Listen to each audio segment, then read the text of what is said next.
പൂരമാണ്. 3 കരക്കാരുകൾ നടത്തുന്ന ഒരു പൂരമാണ് ഉത്രാളിക്കാവ് പൂരം. ഇവിടുത്തെ പ്രതിഷ്ഠ എന്ന് പറഞ്ഞാൽ രുദ്രകൂർ പൂരം കഴിഞ്ഞാൽ കേരളത്തിലെ ഏറ്റവും പേര് കേട്ട പൂരമാണ് ഉത്രാളിക്കാവ് പൂരം. തൃശ്ശൂർ വടക്കാഞ്ചേരിക്കടുത്തുള്ള ശ്രീ രുദ്രമഹാകാളിക്കാവ് ക്ഷേത്രത്തിൽ നടക്കുന്ന ഉത്സവമാണ് ഉത്രാളിക്കാവ് പൂരം എന്ന പേരിലാണ് അറിയപ്പെടുന്നത്.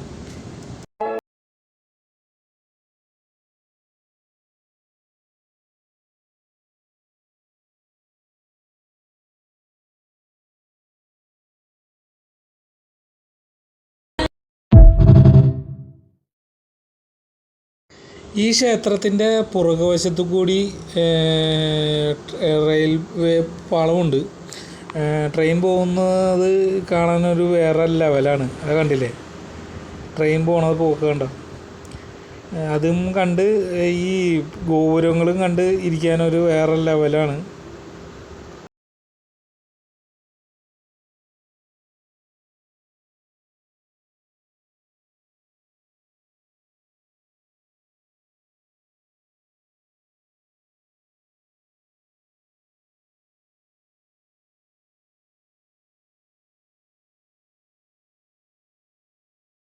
ഇതിലെ ആനച്ചമയത്തിൻ്റെ കൊടകളും കാര്യങ്ങളൊക്കെയാണ് ഇവിടെ.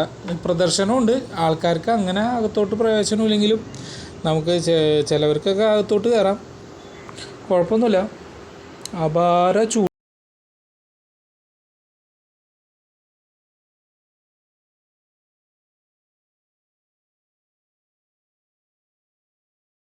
ഈ പൂരത്തിന് എത്തുന്നുണ്ട്. മലയാള മാസമായ കുംഭത്തിലാണ് എല്ലാ വർഷവും ഉത്സവം നടക്കുന്നത്.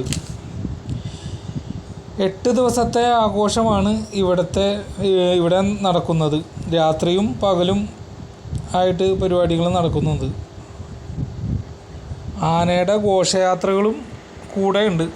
ഗോപുരങ്ങൾ കണ്ടില്ലേ, വേറെ ലെവലാണ്.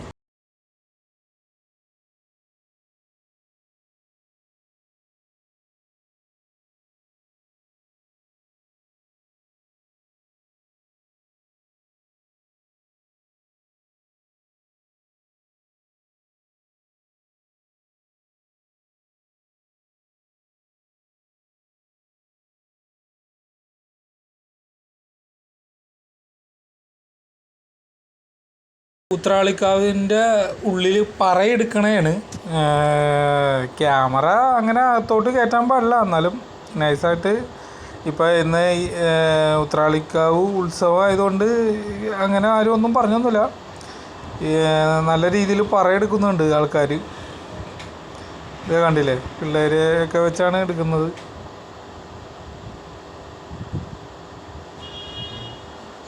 നല്ല അപാരമായ തിരക്കാണ്. ഉത്രാളിക്കാവിൽ ഒരു വൈകുന്നേരം ആകുമ്പോഴത്തേക്കും വെടിക്കെട്ട് തുടങ്ങും.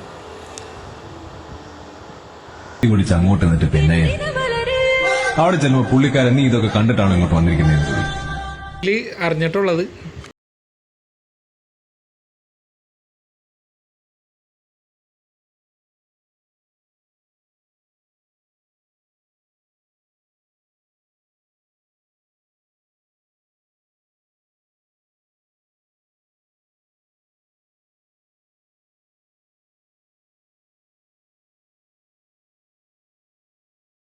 രാവിലെ കറങ്ങാൻ പോകുമ്പോൾ രാവിലെയാണ് പോണത്. പക്ഷേ ഇതിവിടെ ഉത്രാളിക്കാവിൽ 11 മണിക്കാണ് പരിപാടികളൊക്കെ സെറ്റ് ചെയ്ത് വെച്ചേക്കണത്.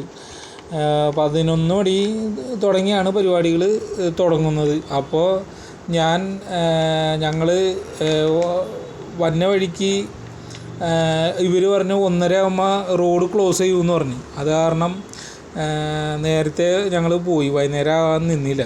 പിന്നെ അച്ഛന് ഈ പരിപാടിയൊക്കെ അപാരമായി ഇഷ്ടപ്പെട്ട് ആകെ തോന്നിയ ഒരു കാര്യം ഇത് മാത്രമാണ് അച്ഛൻ എന്നോട് പറഞ്ഞത്.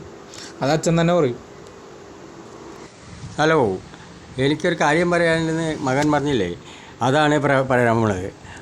എല്ലാ പരിപാടികളിലും വളരെയധികം ഇഷ്ടപ്പെട്ട്. ആനകളുടെയും അവിടെ അമ്പലത്തിൻ്റെ ചുറ്റുപാടും കാര്യങ്ങളൊക്കെ വളരെ ഇഷ്ടപ്പെട്ട്. എന്നാൽ എനിക്ക് പറയാനുള്ളത്, ഈ ആന പൊരിയുന്ന വെയിലത്ത് ഒരു കാക്കയ്ക്ക് ഇരിക്കാൻ പോലും തണലില്ലാത്തടത്ത് ഈ ആന നാക്കിറങ്ങി നിൽക്കുന്നത് കാണുമ്പോൾ ഉള്ള ആ ഒരു മനോഭാവം